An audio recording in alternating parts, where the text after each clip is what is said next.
തെരുവിലൂടെ പോകുന്ന ഒരു പട്ടിയാണെങ്കിൽ ആ പട്ടിയെയും ഒപ്പം കൂട്ടാം എന്ന മാനസികാവസ്ഥയിലേക്ക് കോൺഗ്രസ് എത്തി. ഞാൻ ആരെയും പട്ടി എന്നൊന്നും പറഞ്ഞിട്ടില്ല കേട്ടോ, ഞാൻ ആലങ്കാരിയായി പറഞ്ഞാണ്.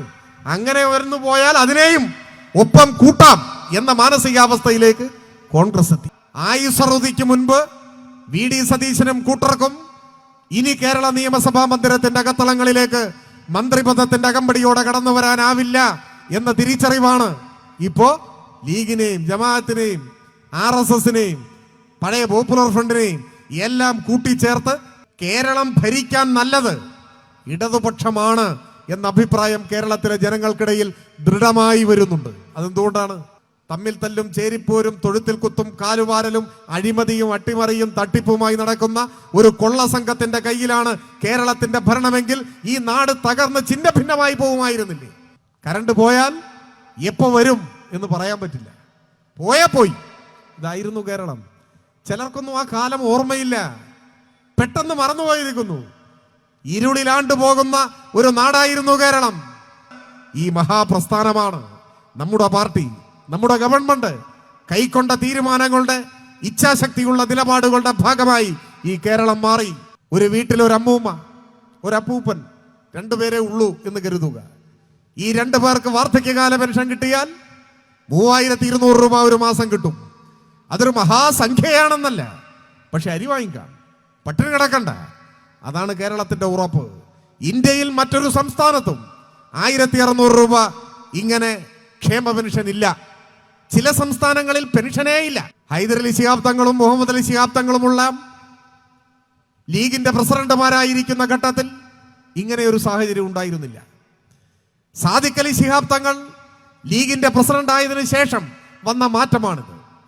സത്യത്തിൽ ഇപ്പോൾ സാദിഖ് അലി ശിഹാബ് തങ്ങൾ മുസ്ലിം ലീഗിന്റെ ഒരു കാഴ്ച പ്രസിഡന്റാണ്. കാര്യമായ പ്രവർത്തനമൊന്നുമില്ല. പ്രവർത്തനം ജമാഅത്തെ ഇസ്ലാമി നടത്തിക്കൊള്ളൂ. പേരിനൊരു പ്രസിഡന്റ്. ആ നിലയിലേക്ക് ലീഗ് മാറി. ഈ കാലവും കമ്മ്യൂണിസ്റ്റ് വിരുദ്ധ വേട്ട അവസാനിച്ച കാലമല്ല. ഒരുപക്ഷെ ഇന്നലകളിലേതുപോലെ നിരന്തരമായ കായികാക്രമണങ്ങൾ ഇപ്പോൾ അഴിച്ചുവിടാൻ നമ്മുടെ എതിരാളികൾക്ക് സാധിക്കുന്നുണ്ടാവില്ല. എന്നാൽ കടുത്ത അപവാദ പ്രചരണങ്ങളിലൂടെ, തെറ്റായ പ്രചാരവേലയിലൂടെ എല്ലാ ഇടതുപക്ഷ വിരുദ്ധ ശക്തികളും കൈകോർത്തു പിടിച്ച് നമുക്കെതിരായ ആക്രമണം ശക്തിപ്പെടുത്തിയിരിക്കുകയാണ്. ആ കൂട്ടത്തിൽ കോൺഗ്രസ് ഉണ്ട്, മുസ്ലിം ലീഗ് ഉണ്ട്, ജമാഅത്തെ ഇസ്ലാമിയും പോപ്പുലർ ഫ്രണ്ടും ഉണ്ട്, RSS ഉണ്ട്. RSSന്റെ 1000 അവാന്തര വിഭാഗങ്ങളുണ്ട്. ഈ പ്രതിലോമകാരികളോടൊപ്പം ഐക്യദാർഢ്യം പ്രകടിപ്പിക്കുന്ന ഒരു വിഭാഗം മാധ്യമങ്ങളുണ്ട്. ഇവരെല്ലാം നമുക്കെതിരായ ആക്രമണം നടത്തിക്കൊണ്ടിരിക്കുകയാണ്. എന്തിന്? ഇടതുപക്ഷം ഈ നാടിനോട് എന്ത് തെറ്റ് ചെയ്തു? നമ്മുടെ ഗവൺമെന്റുകളല്ലേ, നമ്മുടെ ഗവൺമെന്റുകൾക്ക് നേതൃത്വം കൊടുക്കുന്ന നമ്മുടെ പാർട്ടിയല്ലേ കേരളത്തിലെ മഹത്തായ മുന്നേറ്റത്തിന് നിദാനമായ ചരിത്ര തീരുമാനങ്ങൾ ഓരോന്നും കൈക്കൊണ്ടത്? ഇന്നലകളിലെ കേരളം ഇങ്ങനെ ആയിരുന്നില്ലല്ലോ. ആ കേരളം എങ്ങനെ ആധുനിക കേരളമായി മാറി? കേരളത്തിന്റെ വളർച്ചയിലെ ഓരോ നാഴികക്കല്ലും നമ്മുടെ പ്രസ്ഥാനത്തിന്റെ തീരുമാനങ്ങളുടെ ഭാഗമായി കൂടി രൂപപ്പെട്ടു വന്നതാണ്. നമ്മുടെ സമരങ്ങൾ, നമുക്ക് ഭരണത്തിൽ പങ്കാളിത്തം കിട്ടിയ സന്ദർഭങ്ങളിൽ നാം മാതൃകാപരമായി കൈക്കൊണ്ടിട്ടുള്ള തീരുമാനങ്ങൾ, അതിന്റെ ഭാഗമായാണ് കേരളം മാറിയത്. കേരളത്തിലെ ലക്ഷക്കണക്കിന് വരുന്ന ഒരു പിടി മണ്ണ് സ്വന്തമായിട്ടില്ലാതിരുന്ന നിസ്വവർഗത്തിന് ഭൂപരിഷ്കരണത്തെ തുടർന്ന്, കുടിയിറക്കൽ നിരോധന നിയമത്തെ തുടർന്ന് കൈവന്ന സാമൂഹിക സുരക്ഷിതത്വം അത് ചെറിയൊരു കാര്യമാണ്. കേരളത്തിലെ യാചക തുല്യമായ ജീവിതം നയിച്ചിരുന്ന ലക്ഷക്കണക്കിന് വരുന്ന മനുഷ്യർക്ക് അവകാശബോധം പകർന്നു നൽകി അവരെ മണ്ണിന്റെ ഉടമകളാക്കി അവരെ അഭിമാനത്തോടെ ജീവിക്കാൻ പ്രാപ്തരാക്കി മാറ്റിയത് നമ്മുടെ പ്രസ്ഥാനമാണ്, നമ്മുടെ ഗവൺമെന്റാണ്. രാജ്യത്തിന്റെ തന്നെ ചരിത്രത്തിൽ ആദ്യമായി ഭൂമിക്കുമേൽ പതിത ജനതയ്ക്ക് അവകാശം പതിച്ചു നൽകിയ ഗവൺമെന്റ് 1957 EMSന്റെ ഗവൺമെന്റ് ആയിരുന്നു. അവിടെ നിന്ന് ആരംഭിക്കുന്നു ആധുനിക കേരളത്തിന്റെ യാത്ര. പിന്നെയും സുപ്രധാനമായ എത്രയെത്ര തീരുമാനങ്ങൾ കൈക്കൊണ്ടു. പണ്ട് നമ്മുടെ നാട്ടിലെ സാധാരണക്കാരന്റെ കുടുംബങ്ങളിലെ കുട്ടികൾ 4ാം ക്ലാസ് വരെയല്ലേ പഠിക്കുമായിരുന്നുള്ളൂ. ഈ അടുത്ത കാലത്ത് പുറത്തിറങ്ങിയ PK ശാരംഗമാണിയുടെ ഒരു ആത്മകഥയുണ്ട്. ശാരംഗമാണി എന്ന് പറഞ്ഞാൽ പേരുകൊണ്ടൊരു പക്ഷേ എല്ലാവരും തിരിച്ചറിഞ്ഞു കൊള്ളണമെന്നില്ല. എന്നാൽ ഒരു കാലത്ത് മലയാള ചലച്ചിത്രവേദിയെ പുളകം കൊള്ളിച്ച വടക്കൻ പാട്ട് സിനിമകളുണ്ട്. അതൊരു പക്ഷേ ഒരു നിശ്ചിത പ്രായത്തിന് മുകളിലുള്ളവരൊക്കെ കണ്ടിട്ടുണ്ടാവും. പുതിയ തലമുറയ്ക്ക് അത്ര അറിഞ്ഞുകൊള്ളണമെന്നില്ല. ഉണ്ണിയാർച്ചയും തുമ്പോലാർച്ചയും പാലാട്ട് കുഞ്ഞിക്കണ്ണനും കടത്തനാടൻ അമ്പാടി വരെ 32 വടക്കൻ പാട്ട് സിനിമകളുടെ തിരക്കഥ എഴുതിയ ആളുടെ പേരാണ് ശാരംഗപാണി. ഒന്നുകൂടി കൃത്യമായി മനസ്സിലാകണമെങ്കിൽ ഇന്നും നമ്മുടെ വേദികളിൽ കടലിരമ്പമായി മുഴങ്ങുന്ന ആവേശത്തിന്റെ സാന്നിധ്യം വിപ്ലവ ഗായിക PK മേദിനി റെഡ് സല്യൂട്ട് എന്ന് ആരംഭിക്കുന്ന അനശ്വര വിപ്ലവ ഗാനത്തിന് മാസ്മരിക ശബ്ദം നൽകിയ അനുഗ്രഹീതയായ ഗായിക, ആ PK മേദിനിയുടെ സഹോദരനാണ് PK ശാരംഗപാണി. ഞാൻ അദ്ദേഹത്തെക്കുറിച്ച് ഇവിടെ പരാമർശിക്കാൻ കാരണം അദ്ദേഹത്തിന്റെ ആത്മകഥയിലെ ഒരു വാചകം ഇങ്ങനെയാണ്: 5ാം ക്ലാസ്സിലേക്ക് ജയിച്ചതിനു ശേഷം എനിക്ക് പഠനം തുടരാൻ കഴിഞ്ഞില്ല. അതിന്റെ കാരണം അദ്ദേഹം പറയുന്നു, അക്കാലത്ത് 5ാം ക്ലാസ്സിലേക്ക് ജയിച്ചു കഴിഞ്ഞാൽ മാസം 2 രൂപ വീതം ഫീസ് കൊടുക്കണമായിരുന്നു. മാസം 2 രൂപ ഫീസ് കൊടുക്കാനുള്ള ശേഷി അന്ന് ചുരുക്കം കുടുംബങ്ങൾക്കേ ഉണ്ടായിരുന്നുള്ളൂ. അതുകൊണ്ട് പഠനം തുടരാൻ കഴിഞ്ഞില്ല. അന്നത്തെ 2 രൂപയാണ്. അത് ഇന്നത്തെ എത്ര ആയിരം രൂപയായിരിക്കും നമുക്ക് സങ്കല്പിക്കാൻ പ്രയാസമാണ്. അപ്പോ 5ാം ക്ലാസ് മുതൽ പ്രതിമാസ ഫീസ് വേണമായിരുന്നു ഈ കേരളത്തിൽ. മഹാഭൂരിപക്ഷം വരുന്ന സാധാരണ കുടുംബങ്ങളിലെ കുഞ്ഞുങ്ങൾക്ക് ആ ഫീസ് അടയ്ക്കാൻ കഴിയില്ല. അതുകൊണ്ടോ സാധാരണ കുടുംബങ്ങളിലെ കുട്ടികൾ 4ാം ക്ലാസ് വരെ മാത്രമേ പഠിക്കുമായിരുന്നുള്ളൂ ഈ കേരളത്തിൽ. അതിൻ്റെ ഒരു ഇരയാണ് ശാരംഗപാണി. നമ്മളൊന്ന് ആലോചിക്കണം. 4 വരെ പഠിച്ച ശാരംഗപാണി ഒരു കാലത്ത് മലയാള ചലച്ചിത്രവേദിയെ ഉള്ളം കൈയിലിട്ട് അമ്മാനമാടി. അപ്പൊ അദ്ദേഹത്തിന് കുറെ കൂടി പഠിക്കാൻ കഴിഞ്ഞിരുന്നെങ്കിലോ ഇത്രമാത്രം ഉയർന്ന നിലയിലേക്ക് ഒരു പക്ഷെ അദ്ദേഹം വളരുമായിരുന്നില്ല എന്നാരു കണ്ടു? അതാണ് ചരിത്രം. ആ ഒരു ചരിത്രമുള്ള ഈ കേരളത്തിൽ 1957 EMS ഗവൺമെന്റ് അധികാരത്തിൽ വന്നപ്പോഴാണ് വിദ്യാഭ്യാസ വകുപ്പ് കൈകാര്യം ചെയ്ത നമ്മുടെ നാട് ആദരവോടുകൂടി കാണുന്ന പ്രശസ്തനായ നിരൂപകൻ കൂടിയായിരുന്ന ജോസഫ് മുണ്ടശ്ശേരി, അദ്ദേഹമായിരുന്നു വിദ്യാഭ്യാസ മന്ത്രി. ആ ഗവൺമെന്റാണ് 7ാം തരം വരെ ഫീസ് അടയ്ക്കേണ്ടതില്ല എന്ന ചരിത്രപരമായ തീരുമാനം കൈക്കൊണ്ടത്. ആ തീരുമാനത്തിന്റെ പിൻബലത്തിലാണ് കേരളത്തിലെ ലക്ഷക്കണക്കിന് വരുന്ന കുടുംബങ്ങളിലെ കുഞ്ഞുങ്ങൾ 5ാം തരത്തിലേക്ക് പോകാൻ തുടങ്ങി, 6ലേക്ക് വിജയിച്ചു, 7ൽ പഠിക്കാൻ തുടങ്ങി. അപ്പോഴേക്ക് ഗവൺമെന്റിനെ പിരിച്ചുവിട്ടു. 1989 വിമോചന സമരം. പിന്നെ ഒരു ദശാബ്ദം കഴിഞ്ഞു. 67 വീണ്ടും EMS മുഖ്യമന്ത്രിയായി. വീണ്ടും കമ്മ്യൂണിസ്റ്റ് പാർട്ടി നിയന്ത്രിക്കുന്ന ഗവൺമെന്റ് വന്നു. ആ ഗവൺമെന്റ് അധികാരത്തിൽ വന്നപ്പോഴാണ് 10ാം ക്ലാസ് വരെ ഫീസ് അടയ്ക്കേണ്ടതില്ല എന്ന ചരിത്ര പ്രസിദ്ധമായ തീരുമാനം കൈക്കൊണ്ടത്. കേരളത്തിലെ സാധാരണ കുടുംബത്തിൽപ്പെട്ട ഒരു കുട്ടി ചരിത്രത്തിൽ ആദ്യമായി 10ാം ക്ലാസ് പാസ്സായത് 67 EMS ഗവൺമെന്റിന്റെ ചരിത്രത്തിൽ ഇടം പിടിച്ച ഈ തീരുമാനത്തിന്റെ ഭാഗമായാണ് നമ്മുടെ നാടിന്റെ വിദ്യാഭ്യാസ പുരോഗതി. അതുകൊണ്ടോ ഒരുപാട് കുട്ടികൾ സ്കൂൾ വിദ്യാഭ്യാസം പൂർത്തിയാക്കി, അവർ തുടർന്ന് പഠിച്ചു. അങ്ങനെ കേരളത്തിലെ ഗ്രാമപ്രദേശങ്ങളിലെ തൊഴിലാളിയുടെ വീട്ടിൽ നിന്ന്, സാധാരണക്കാരന്റെ വീട്ടിൽ നിന്ന്, കർഷക തൊഴിലാളിയുടെ വീട്ടിൽ നിന്നൊക്കെ ഉന്നത വിദ്യാഭ്യാസം നേടിയ കുട്ടികളുണ്ടായി. അവർ മത്സര പരീക്ഷകൾ എഴുതി പാസ്സായി. അവരിൽ ചിലർ അധ്യാപകരായി, കുറച്ചുപേർ ഡോക്ടർമാരായി, എഞ്ചിനീയർമാരായി, ചില ആളുകൾ കളക്ടർമാരായി, വിവിധ ഉദ്യോഗസ്ഥന്മാരായി. ഇന്ത്യയിൽ ഗ്രാമപ്രദേശങ്ങളിലെ സാധാരണ കുടുംബങ്ങളിൽ നിന്ന് അധ്യാപകരും കളക്ടറും എഞ്ചിനീയറും ഡോക്ടറുമെല്ലാം ആകുന്നത് ഈ കൊച്ചു കേരളത്തിൽ മാത്രമുള്ള ഒരു അത്ഭുതമാണ് എന്ന് നിങ്ങൾ കണ്ടോളണം. ആ അത്ഭുതം യാഥാർത്ഥ്യമാക്കിയ പാർട്ടിയുടെ പേരാണ് CPIM എന്ന് ചരിത്രത്തിൽ നിന്ന് നമുക്ക് വായിച്ചെടുക്കാനാകും. ഇന്നും രാജ്യത്തിന്റെ പല ഭാഗങ്ങളിലും സ്ഥിതി എന്താണ്? എല്ലാ കുട്ടികൾക്കും സ്കൂളിൽ പോകാൻ പറ്റുന്നുണ്ട്. പോഷകാഹാരക്കുറവ് കൊണ്ട് കുഞ്ഞുങ്ങൾ മരിച്ചു വീഴുന്നില്ലേ? അമ്മമാരുടെ പോഷകാഹാരക്കുറവ് കൊണ്ട് കുഞ്ഞു ജനിക്കുമ്പോഴേ കുഞ്ഞു മരിക്കുന്നു, അമ്മ മരിക്കുന്നു.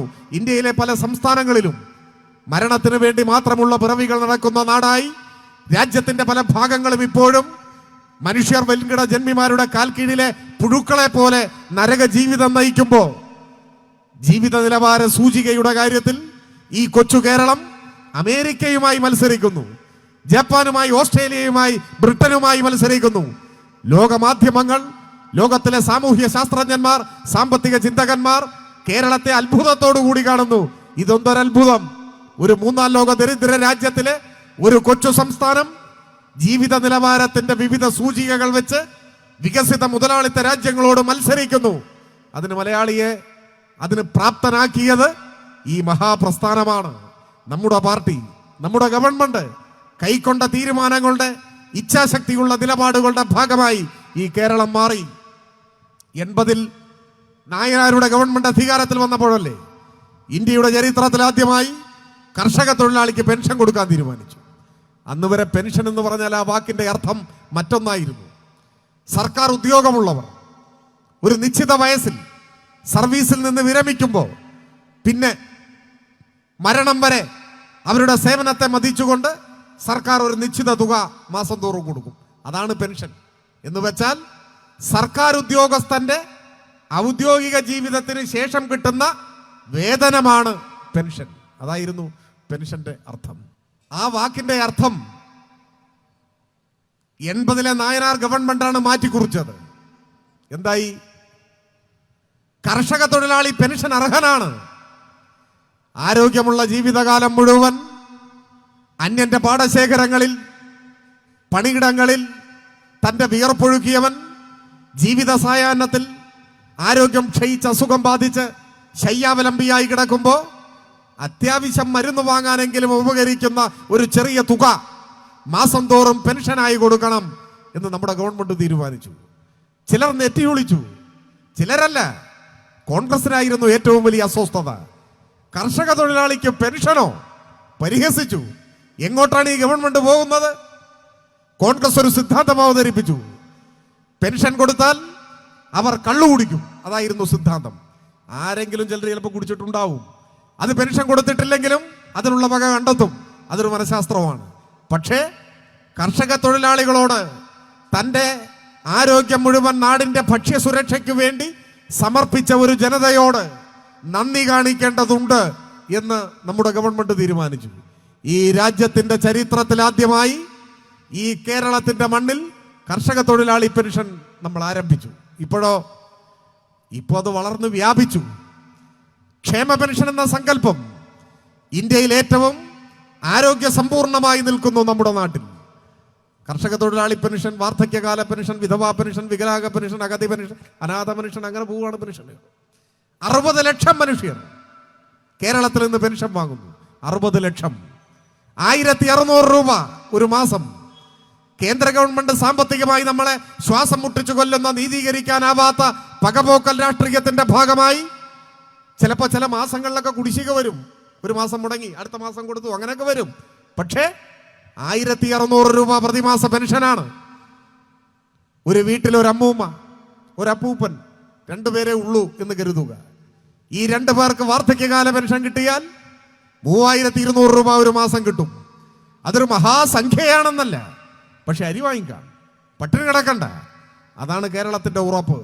ഇന്ത്യയിൽ മറ്റൊരു സംസ്ഥാനത്തും 1600 രൂപ ഇങ്ങനെ ക്ഷേമ പെൻഷൻ ഇല്ല. ചില സംസ്ഥാനങ്ങളിൽ പെൻഷനേ ഇല്ല. ഇനി ഉള്ളിടത്ത് 200 രൂപയാണ്. അതൊരു 20,000 പേർക്കൊക്കെ ആകെ. ഇതാണ് സ്ഥിതി. കേരളത്തിൽ ആ സ്ഥാനത്താണ് 60 ലക്ഷം പേർക്ക് 1600 രൂപ പെൻഷൻ.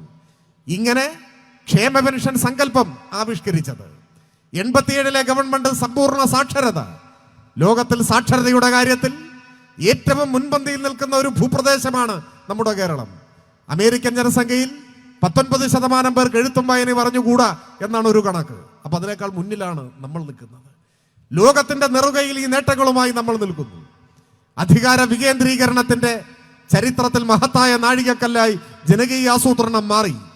ഗ്രാമീണ മേഖലകളിൽ, ഗ്രാമപഞ്ചായത്തുകളിൽ ചെമ്പൻ പാതകൾക്ക് കറുത്ത നിറം കൈവന്നത് ആ ഗവൺമെന്റിന്റെ ജനകീയ ആസൂത്രണ പദ്ധതിയുടെ ഭാഗമായിട്ടല്ലേ? 96-2001 ഗവൺമെന്റിന്റെ കാലത്ത് ജനകീയാസൂത്രണം വന്നതിന് ശേഷമാണ് പഞ്ചായത്ത് റോഡുകൾ ടാറിടാൻ ആരംഭിച്ചത്.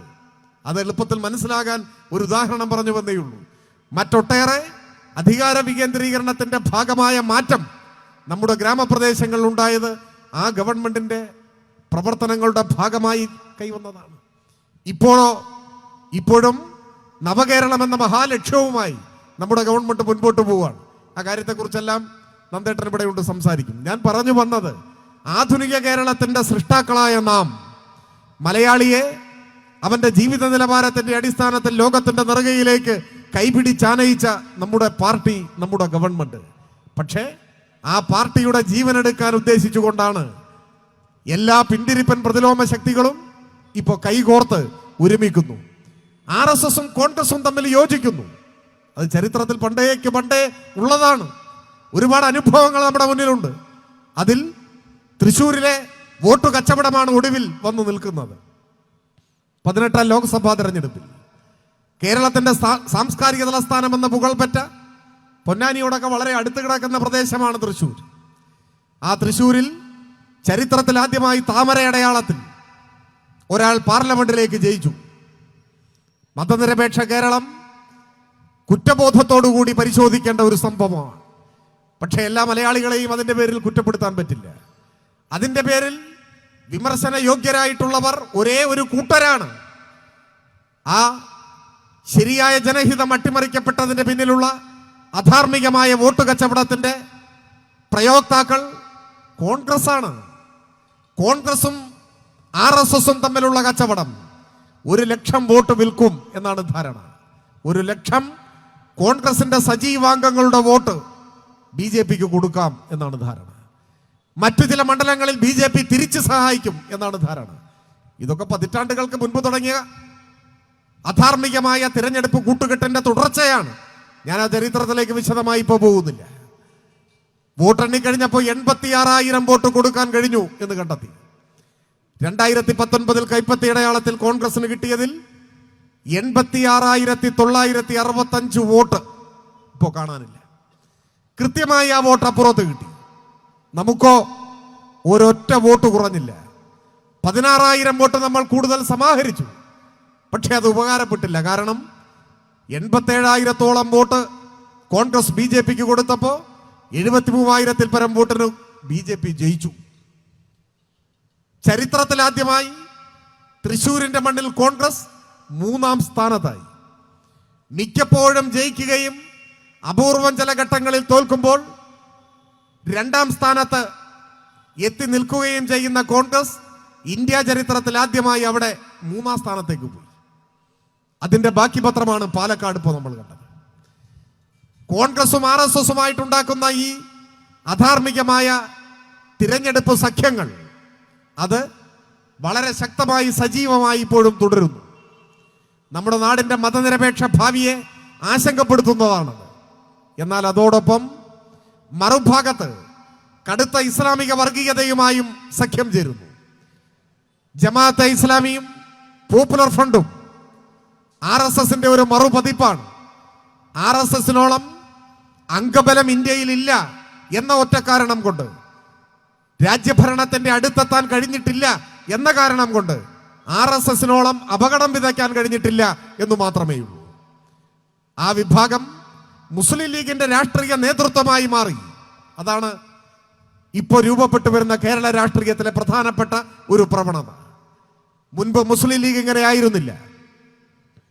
മുസ്ലിം ലീഗിനെ മുൻപും രാഷ്ട്രീയ നയങ്ങളുടെ അടിസ്ഥാനത്തിൽ നമ്മൾ വിമർശിക്കാറുണ്ട്, എതിർക്കാറുണ്ട്. പക്ഷേ ജമാഅത്തെ ഇസ്ലാമിയെയും പോപ്പുലർ ഫ്രണ്ടിനെയും ചെറിയൊരു അകലത്തിൽ നിർത്താൻ മുസ്ലിം ലീഗ് ജാഗ്രത കാണിച്ചിരുന്നു. മുസ്ലിം ലീഗിലെ ചിലർ ഈ വിഭാഗങ്ങളുമായി ബന്ധം സ്ഥാപിക്കുമ്പോഴും രാഷ്ട്രീയ പാർട്ടി എന്ന നിലയിൽ ലീഗ് ജമാഅത്തെ ഇസ്ലാമിയുമായും പോപ്പുലർ ഫ്രണ്ടുമായും ഒരു ചെറിയ അകലം സൂക്ഷിച്ചിരുന്നു. ഇപ്പോഴത് മാറി.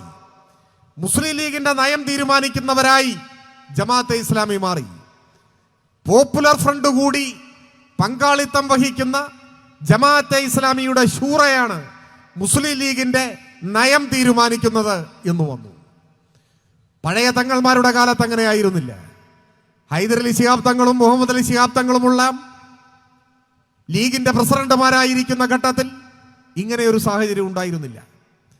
സാദിഖ് അലി ശിഹാബ് തങ്ങൾ ലീഗിന്റെ പ്രസിഡന്റ് ആയതിനു ശേഷം വന്ന മാറ്റമാണിത്. സത്യത്തിൽ ഇപ്പോൾ സാദിഖ് അലി ശിഹാബ് തങ്ങൾ മുസ്ലിം ലീഗിന്റെ ഒരു കാഴ്ച പ്രസിഡന്റാണ്. കാര്യമായ പ്രവർത്തനമൊന്നുമില്ല. പ്രവർത്തനം ജമാഅത്തെ ഇസ്ലാമി നടത്തിക്കൊള്ളൂ. പേരിനൊരു പ്രസിഡന്റ്. ആ നിലയിലേക്ക് ലീഗ് മാറി. അതുകൊണ്ട് തന്നെ ലീഗിന്റെ നയം തീരുമാനിക്കുന്നു, മുദ്രാവാക്യം തീരുമാനിക്കുന്നതെല്ലാം ജമാഅത്തെ ഇസ്ലാമിയും പോപ്പുലർ ഫ്രണ്ടും. അത് ലീഗ് വഴി UDFന്റെ തന്നെ മുദ്രാവാക്യങ്ങൾ രൂപപ്പെടുത്തുന്നതിലേക്ക് എത്തി. അതാണ് കേരളം ഇന്ന് നേരിടുന്ന വർഗീയ വിപത്തിന്റെ വിചിത്രമായ ഒരു മുഖം. കോൺഗ്രസിന്റെ ഒരു കൈ RSSന്റെ തോളിലാണ്, മറുകൈ ജമാഅത്തെ ഇസ്ലാമിയുടെയും പോപ്പുലർ ഫ്രണ്ടിന്റെയും തോളിലാണ്. സകലവിധ വർഗീയവാദികളെയും ഒരുമിച്ച് നിർത്തുന്നു. എന്തിന്? നമുക്കെതിരെ കേരളത്തിന്റെ ഭരണം പിടിക്കാൻ, ഇടതുപക്ഷത്തെ തകർക്കാൻ, CPIM-നെ ദുർബലപ്പെടുത്താൻ, അതുവഴി അടുത്ത തെരഞ്ഞെടുപ്പിൽ കേരളത്തിന്റെ ഭരണം പിടിക്കാൻ ഏത് അധാർമിക ഹീനമാർഗവും സ്വീകരിക്കാമെന്ന മാനസികാവസ്ഥയിലേക്ക് കോൺഗ്രസ് എത്തി. അതിന്റെ ദുരന്ത ഫലമാണ് ഇന്ന് നമ്മൾ കാണുന്നത്. ഇത് നമ്മുടെ സമൂഹത്തിന്റെ സ്വാസ്ഥ്യം കെടുത്തും, നമ്മുടെ മതനിരപേക്ഷ അടിത്തറ ദുർബലപ്പെടുത്തും. കോൺഗ്രസിനെ സംബന്ധിച്ചിടത്തോളം ഈ കഴിഞ്ഞ തെരഞ്ഞെടുപ്പ് പരാജയമൊന്നും ഉൾക്കൊള്ളാനേ കഴിഞ്ഞിട്ടില്ല.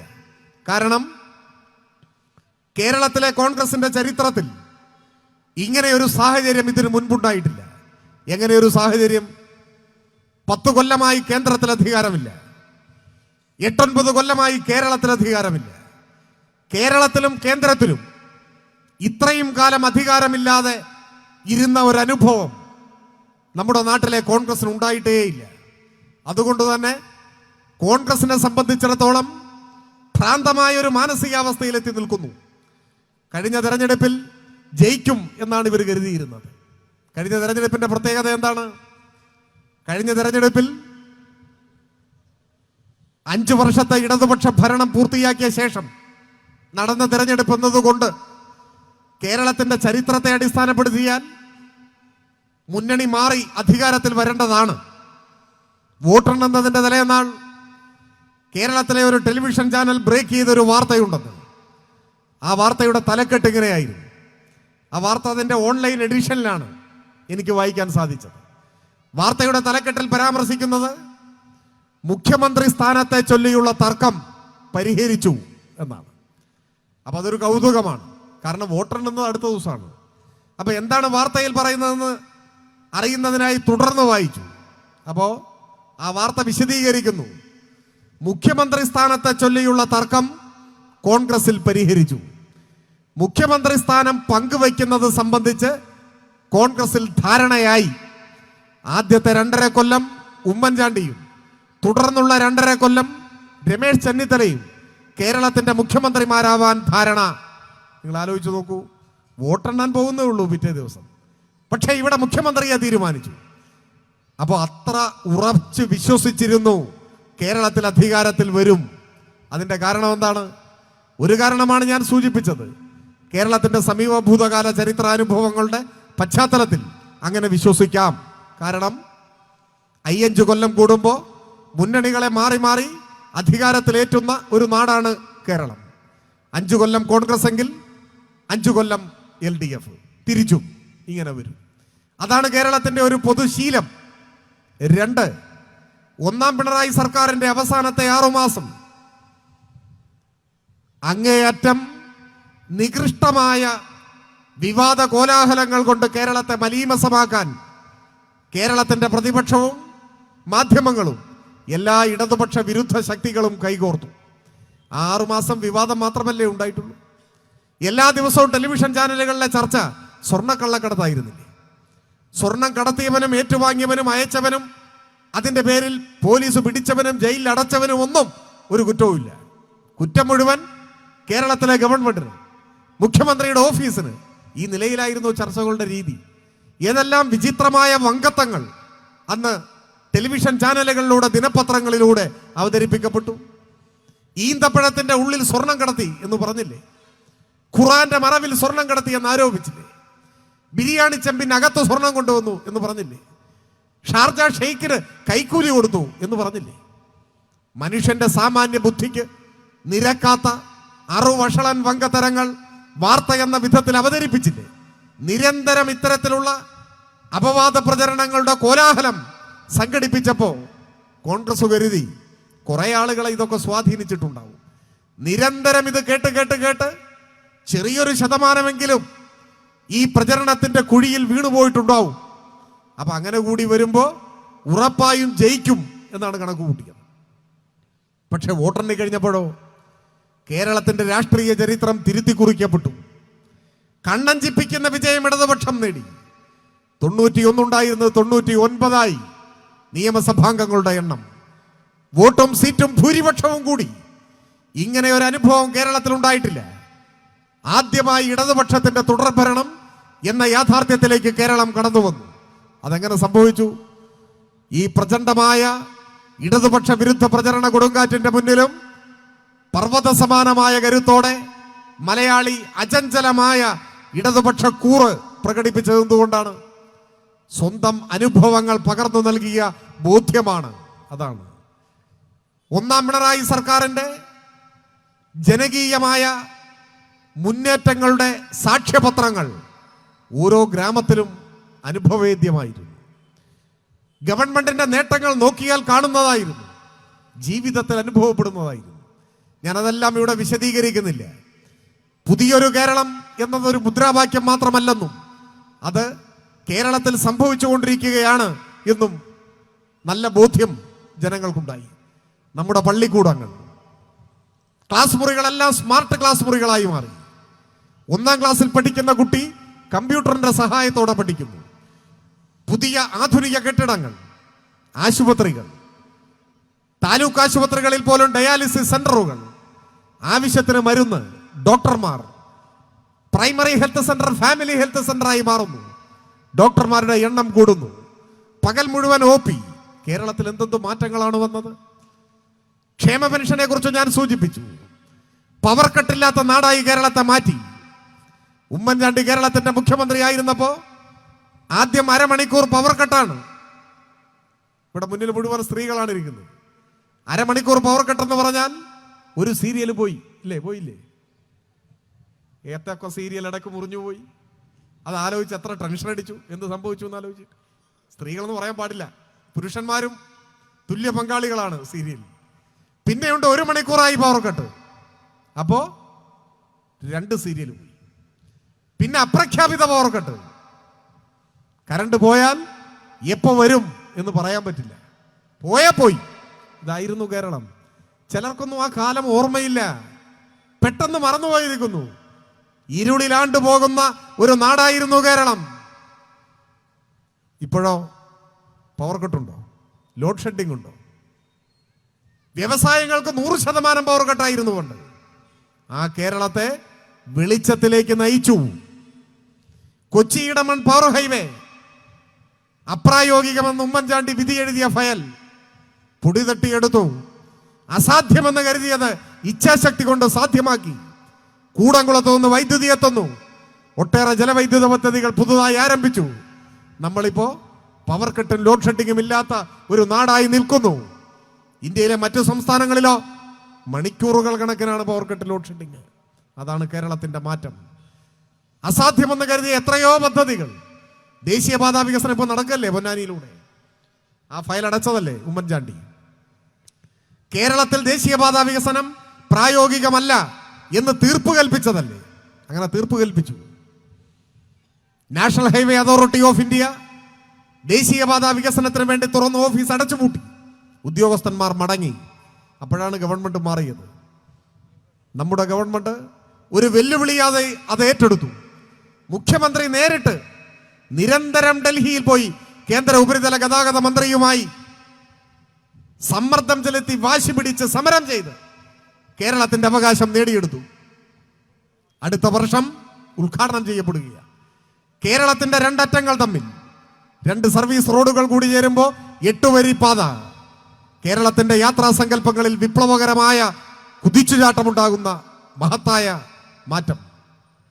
മലയോര പാത, തീരദേശപാത, ഇതെല്ലാം പുരോഗമിക്കും. ഇന്ത്യയിലെ ആദ്യത്തെ വാട്ടർ മെട്രോ കൊച്ചിയിൽ ഇപ്പോ 10,000 വരുന്ന യാത്രക്കാരുമായി സർവീസ് തുടർന്നുകൊണ്ടേയിരിക്കുകയാണ്. വലിയ മാറ്റങ്ങളാണ് വരുന്നത്. ഗെയിൽ പൈപ്പ് ലൈൻ, വിഴിഞ്ഞം പോർട്ട് കേരളത്തെ ലോകത്തിന്റെ മുൻപിൽ അടയാളപ്പെടുത്തുന്ന പദ്ധതികളാണ്. കെ ഫോൺ പൂർണ്ണമായിട്ടില്ല, പക്ഷേ കേരളത്തിൽ 20 ലക്ഷം പാവപ്പെട്ട കുടുംബങ്ങൾക്ക് സൗജന്യമായിട്ടാണ് കൊടുക്കുക. അത് കൊടുത്തു വരികയാണ്. അത് പൂർത്തിയാവാൻ കുറച്ച് സമയം കൂടി എടുക്കും. ഇങ്ങനെ കേരളം മാറുകയാണ്. ഇത്തരത്തിലുള്ള വൻതോതിലുള്ള മാറ്റം. ഒപ്പം തലചായ്ക്കാൻ ഒരിടമില്ലാത്ത, വീടില്ലാത്ത പട്ടിണിപ്പാവങ്ങളായ സാധാരണക്കാർ. അതിനാണ് ലൈഫ് പദ്ധതി. 5 ലക്ഷം വീട്. 2-3 മാസം കൂടി കഴിയുമ്പോഴേക്ക് 5 ലക്ഷം തികയും. നമ്മുടെ ഗവൺമെന്റ് ഇതിനോടകം നിർമ്മിച്ചു നൽകുന്ന വീടുകളുടെ എണ്ണം ഒരു സർവ്വലോക റെക്കോർഡാണ്. അപ്പോ ഏറ്റവും സാധാരണക്കാരനായ ഒരു മനുഷ്യന്റെ ജീവിതത്തിൽ നേരിട്ടവന് സഹായിക്കുന്ന, പിന്തുണയ്ക്കുന്ന, ആനുകൂല്യം നൽകുന്ന പദ്ധതി മുതൽ ലോകത്തിന്റെ മുന്നിൽ കേരളത്തിന് പുതിയ മുഖം നൽകുന്ന വൻകിട പ്രൊജക്ടുകൾ വരെ കേരളത്തിൽ വിസ്മയം തീർത്തുകൊണ്ട് മുൻപോട്ട് പോകുന്നു. അതാണ് നമ്മുടെ ഗവൺമെന്റിന് ജനങ്ങളുടെ ഇടയിലുള്ള അംഗീകാരം കൂടുതൽ ദൃഢപ്പെടുത്തിയത്. ഒപ്പം അപ്രതീക്ഷിതമായ നിമിഷങ്ങളിൽ സംഭവിക്കുന്ന വൻ ദുരന്തങ്ങൾ, അത് മലയിടിച്ചിലായാലും നൂറ്റാണ്ടിലെ പ്രളയമായാലും ലോകത്തെ മുഴുവൻ മുൾമുനയിൽ നിർത്തിയ കോവിഡായാലും നിപ്പയായാലും ഓഖിയായാലും ഏതു രൂപത്തിൽ ദുരന്തങ്ങൾ നമ്മളെ വേട്ടയാടിയാലും ലോകത്തിൽ മറ്റൊരിടത്തും കാണാത്ത വിധം അചഞ്ചലമായ അനിതര സാധാരണമായ കരുത്ത് പ്രകടിപ്പിച്ചുകൊണ്ട് ആ ദുരന്തങ്ങളെ നേരിടാൻ കേരളം കാണിക്കുന്ന ഇച്ഛാശക്തി, ക്രൈസിസ് മാനേജ്മെന്റിന്, പ്രതിസന്ധികൾ പരിഹരിക്കാൻ എല്ലാ മനുഷ്യരെയും സന്നദ്ധ പ്രവർത്തകരാക്കി മാറ്റി വിന്യസിപ്പിക്കാൻ സർക്കാർ സംവിധാനങ്ങളെ എണ്ണയിട്ട യന്ത്രം പോലെ പ്രവർത്തിച്ച് എങ്ങനെ ദുരന്തത്തിന്റെ മുന്നിൽ അതിജീവനത്തിന്റെ പ്രതീകമായി ഒരു സർക്കാരിന് മാറാനാവും എന്ന് ലോകത്തെ നമ്മൾ കാണിച്ചു കൊടുക്കുകയാണ്. പല വിദേശ യൂണിവേഴ്സിറ്റികളിലും മുതലാളിത്ത രാജ്യങ്ങളിലെ പല യൂണിവേഴ്സിറ്റികളിലും വിദ്യാർത്ഥികൾ ഇപ്പോൾ ഗവേഷണം ചെയ്യുന്ന ഒരു വിഷയം കേരളത്തിലെ ക്രൈസിസ് മാനേജ്മെന്റ് ആണ്. കേരളം എന്ന ഈ ഭൂപ്രദേശം, കേരള മോഡലിന്റെ പേരിൽ പണ്ടേ നാം സവിശേഷ ശ്രദ്ധയ്ക്ക് പാത്രമായിട്ടുണ്ട്. ഇപ്പോ കേരളത്തിന്റെ ക്രൈസിസ് മാനേജ്മെന്റ് തന്ത്രങ്ങളെ സംബന്ധിച്ച് വിദേശ സർവകലാശാലകളിൽ ഗവേഷണം നടക്കുകയാണ്. ഈ നിലയിൽ കേരളത്തെ നയിക്കാൻ നമ്മുടെ പ്രസ്ഥാനത്തിന് സാധിച്ചു എന്നതാണ് പ്രത്യേകത. കക്ഷി രാഷ്ട്രീയത്തിനപ്പുറത്ത് പതാകകളുടെ നിറഭേദങ്ങൾക്കുപരിയായി കേരളത്തിൽ ജനങ്ങളുടെ ഇടയിൽ ദൃഢമായി വരുന്ന ഒരു അഭിപ്രായമുണ്ട്. അത് എന്തൊക്കെ വിമർശനങ്ങൾ ഉണ്ടെങ്കിലും നമ്മളെക്കുറിച്ച് വിമർശനം ഉണ്ടാവും. ഒരു അലോസരവും നമുക്കില്ലല്ലോ. നമ്മളെ വിമർശിക്കണമെന്നാണ് നമ്മൾ ആഗ്രഹിക്കുന്നത്. നമ്മുടെ സമ്മേളനങ്ങളിലൊക്കെ നമ്മൾ സ്വയം വിമർശനം നടത്തും. അതിനാണ് ഈ സമ്മേളനങ്ങളൊക്കെ പ്രധാനമായും. ജനങ്ങൾ നമ്മളെ വിമർശിച്ചാൽ നമുക്ക് അവരോട് വല്ല വിപ്രതിപത്തി ഉണ്ടോ? ഇല്ല. പാർട്ടിയെ ശരിയായ ദിശയിൽ മുന്നോട്ട് നയിക്കാൻ വിമർശനങ്ങൾ സഹായിക്കും. അപ്പോ ജനങ്ങളുടെ എല്ലാ വിമർശനങ്ങളെയും മാനിക്കുന്നവരാണ് നമ്മൾ. അപ്പൊ എന്ത് വിമർശനം ഉണ്ടായാലും കേരളം ഭരിക്കാൻ നല്ലത് ഇടതുപക്ഷമാണ് എന്ന അഭിപ്രായം കേരളത്തിലെ ജനങ്ങൾക്കിടയിൽ ദൃഢമായി വരുന്നുണ്ട്. അതെന്തുകൊണ്ടാണ്? അത് പഴയ UDF-ന്റെ ഭരണമായിരുന്നു പ്രളയമുണ്ടായ സമയത്തെങ്കിലോ, പഴയ UDF ഗവൺമെന്റ് ആയിരുന്നു മലയിടിച്ചിലിന്റെ സമയത്തെങ്കിലോ, പഴയ UDF ഗവൺമെന്റ് ആയിരുന്നു കോവിഡ് വന്നപ്പോഴെങ്കിലോ ആളുകൾ ആലോചിക്കുന്നുണ്ട്. തമ്മിൽ തല്ലും, ചേരിപ്പോരും, തൊഴുത്തിൽ കുത്തും, കാലുവാരലും, അഴിമതിയും അട്ടിമറിയും തട്ടിപ്പുമായി നടക്കുന്ന ഒരു കൊള്ള സംഘത്തിന്റെ കയ്യിലാണ് കേരളത്തിന്റെ ഭരണമെങ്കിൽ ഈ നാട് തകർന്ന് ചിഹ്ന ഭിന്നമായി പോകുമായിരുന്നില്ലേ? അവിടെയാണ് പിണറായി സർക്കാരിന്റെ പ്രത്യേകത. യോദ്ധാക്കളെ പോലെ പ്രവർത്തിക്കുന്ന മന്ത്രിമാർ, ഭരണയന്ത്രം, ആജ്ഞാശക്തിയുള്ള മുഖ്യമന്ത്രി, അസാധ്യമായതിനെ സാധ്യമാക്കുന്ന രാഷ്ട്രീയ തന്ത്രം, ആ ഇച്ഛാശക്തിയുടെ മുൻപിലാണ് കേരളം ധീരമായി മുൻപോട്ട് പോകുന്നത്. ഇതിങ്ങനെ മുന്നോട്ട് പോയാൽ ആയുസറുതിക്ക് മുൻപ് VD സതീശനും കൂട്ടർക്കും ഇനി കേരള നിയമസഭാ മന്ദിരത്തിന്റെ അകത്തളങ്ങളിലേക്ക് മന്ത്രിപദത്തിന്റെ അകമ്പടിയോടെ കടന്നു വരാനാവില്ല എന്ന തിരിച്ചറിവാണ് ഇപ്പോ ലീഗിനെയും ജമാഅത്തിനെയും RSSനെയും പഴയ പോപ്പുലർ ഫ്രണ്ടിനെയും എല്ലാം കൂട്ടിച്ചേർത്ത് ഇടതുപക്ഷത്തിനെതിരെയാണെങ്കിൽ, ഇടതുപക്ഷ ഗവൺമെന്റിനെതിരെയാണെങ്കിൽ, CPIM-നെതിരെയാണെങ്കിൽ, തെരുവിലൂടെ പോകുന്ന ഒരു പട്ടിയാണെങ്കിൽ ആ പട്ടിയെയും ഒപ്പം കൂട്ടാം എന്ന മാനസികാവസ്ഥയിലേക്ക് കോൺഗ്രസ് എത്തി. ഞാൻ ആരെയും പട്ടി എന്നൊന്നും പറഞ്ഞിട്ടില്ല കേട്ടോ. ഞാൻ ആലങ്കാരിയായി പറഞ്ഞാണ്. അങ്ങനെ വരുന്നു പോയാൽ അതിനെയും ഒപ്പം കൂട്ടാം എന്ന മാനസികാവസ്ഥയിലേക്ക് കോൺഗ്രസ് എത്തി. അതിനെ പ്രതിരോധിക്കാൻ കേരളത്തിലെ സാധാരണക്കാരായ മനുഷ്യർ, തൊഴിലാളികൾ, പാവപ്പെട്ടവർ, ഇടത്തരക്കാർ, പട്ടികജാതി പട്ടികവർഗക്കാർ, ന്യൂനപക്ഷങ്ങളിൽപ്പെട്ടവർ, യുവജനങ്ങൾ, സ്ത്രീകൾ, എല്ലാ വിഭാഗം മനുഷ്യരുടെയും പിന്തുണയോടെ കേരളത്തെ ശിഥിലമാകെ ആക്കാൻ വെമ്പി നിൽക്കുന്ന ഈ വലതുപക്ഷ സകലവിധ വർഗീയ കൂട്ടുകെട്ടിനെ നമുക്ക് പ്രതിരോധിക്കാൻ കഴിയേണ്ടതായിട്ടുണ്ട്. അതിന് ഞങ്ങൾ സജ്ജരാണ് എന്ന സമരപ്രഖ്യാപനം കൂടിയാണ് ഈ പൊതുസമ്മേളനത്തിൽ അണിനിരക്കാൻ അണമുറിയാത്ത നദീജല പ്രവാഹം എന്ന പോലെ ഒഴുകിയെത്തിയ ഈ മഹാജനാവലി അതിന്റെ സാക്ഷ്യപത്രമാണ്. ഇവിടെ ഒത്തുകൂടിയിരിക്കുന്ന നിങ്ങളാണ് ഈ മഹാപ്രസ്ഥാനത്തിന്റെ കരുത്ത്. ഏതെങ്കിലും അസാധാരണമായ ശേഷിയുള്ള ഒരു നേതാവിലല്ല CPIM വിശ്വാസം അർപ്പിക്കുന്നത്. പിന്നെയോ സ്വന്തം ജീവനേക്കാൾ വലുതായി കരുതിയ ഈ ചെങ്കൊടിയുടെ മുന്നിൽ സ്വന്തമെന്ന വാക്കുമറ അണിനിരന്നിരിക്കുന്ന ഈ നാട്ടിലെ സാധാരണക്കാരായ നിസ്വരായ ജനലക്ഷങ്ങൾ, അവരാണ് ഈ മഹാപ്രസ്ഥാനത്തിന്റെ കരുത്ത്. എന്ന് പറഞ്ഞാൽ പൊന്നാനിയിലെ പ്രസ്ഥാനം എന്ന് പറയുന്നത് ഇവിടെ ഒത്തുകൂടിയിരിക്കുന്ന നിങ്ങളാണ് ഈ പാർട്ടിക്ക് വഴികാട്ടുന്നത്, ഈ പാർട്ടിയെ കരുത്തോടെ മുൻപോട്ട് നയിക്കുന്നത്. നിങ്ങൾ നിയോഗിച്ച ചിലർ ഇവിടെ കമ്മിറ്റിയുടെ ഭാഗമായി വരുന്നു എന്നേയുള്ളൂ. നിങ്ങളാണ് ഈ പാർട്ടിയുടെ അടിത്തറയും കരുത്തും. നിങ്ങൾ ആകാശത്തേക്ക് നോക്കൂ, ഒറ്റ നക്ഷത്രം പോലും അവിടെ ഇല്ല. അതെന്തുകൊണ്ടാണ്? ഇന്ന് ഇവിടുത്തെ നക്ഷത്രങ്ങളെല്ലാം ഈ സദസ്സിൽ കസേരകളിൽ ഇരിക്കുന്നു. നിങ്ങളാണ് ഈ മഹാപ്രസ്ഥാനത്തിന് വെളിച്ചം പകരുന്ന നക്ഷത്രങ്ങൾ.